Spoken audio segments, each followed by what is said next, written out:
my name is Sonny and I'm a Stormwater Trooper.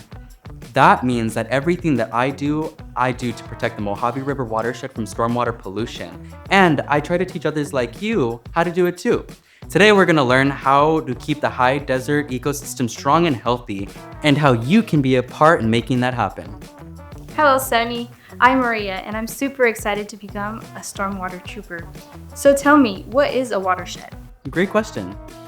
When it rains a lot, water doesn't always have a place to stay where it lands. Here in the high desert, rainwater runs through the streets, yards, and everywhere else until it makes its way back into places like the Mojave River, and eventually our watershed, which, if you didn't already know, is one of our area's main sources of drinking water. Here's a fun fact. The Mojave River actually flows underground all year and is always running, whether you see it or not. But doesn't that mean that anything that rain touches can lead back into the Mojave River watershed? And then we drink it? Yes, but not just rain. Any water, like from sprinklers to water hoses, can get into the watershed and carries pollutions, which carries all kinds of yucky stuff like oils, pesticides, or even doggy doo-doo. Even though the water gets filtered before going into our homes, not everything can get taken out. Gross! What kind of pollution should we be worried about? Yeah, there are two kinds of pollutions that are easy to remember: point source pollution and non-point source pollution. Point source pollution comes from one place, like a factory, a plant, or even a sewage treatment plant. Non-point source pollution cannot be connected to a single location. Instead, it comes from all over the place, like little spills and drips, not one big pipe.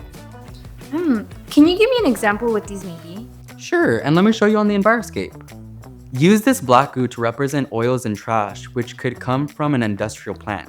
Go ahead and put some in the plant.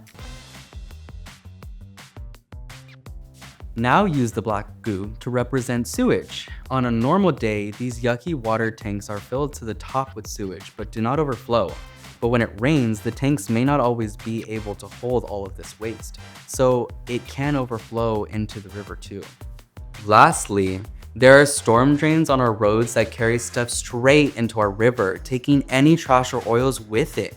These are single sources where the pollution occurs out of our control, which is why we say point source. Oh, I get it. When you point, you only use one finger. So, if those are examples of where point source pollution comes from, then can I guess where non-point source pollution comes from? Yeah, where do you think non-point source pollution comes from? I would see from tons of places scattered all over the city. Things like fertilizer from lawns, oils from roads, paint residue, bug spray in gardens, and maybe animal waste from pets. That's correct. Let's use these other powders and goos to see what non-point source pollution looks like in the high desert. First, some farms, houses, and city buildings use fertilizer to help their grass grow. So let's put some green powder there.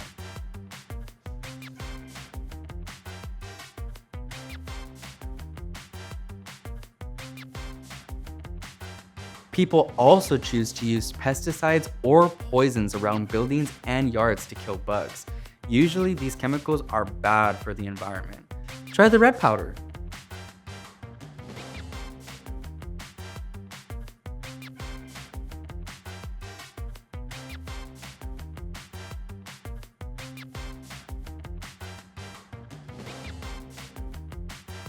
Cars have lots of different oils in them that can drip into our streets and bridges. To represent this, let's use the black goo again.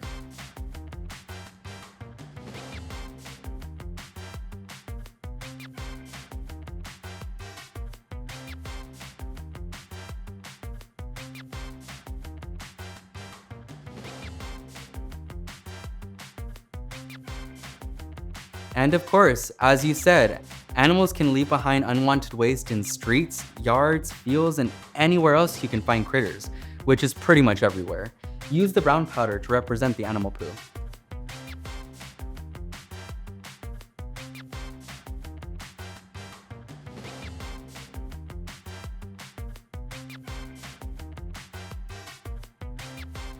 Other examples of non-point source pollution could be things like too much dirt at a construction site or trash left behind at a party at a park, which is exactly why we should never litter and try to pick up trash when we see it.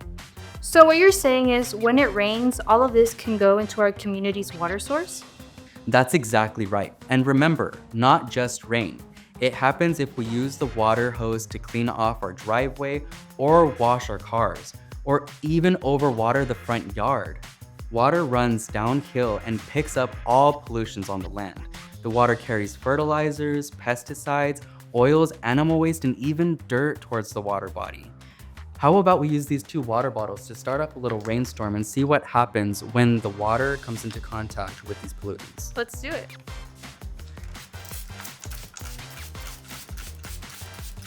Wow, the water really does carry everything down to the river. But wait, why is river water so important if it gets filtered again? Well, we need the river water to be clean because that's our communities used to drink. Although it gets filtered for pollutants, the cleaner it goes in, the cleaner it comes out.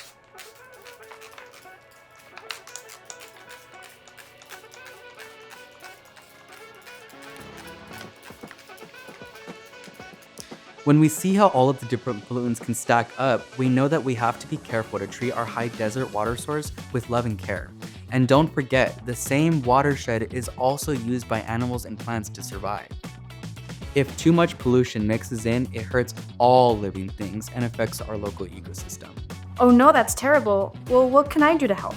Well, that's the best part because we can all do something about it. To help protect the Mojave River watershed, you can use the right amount of safe fertilizers for pesticides, no extra stuff, pick up after our pets, and manage animal waste.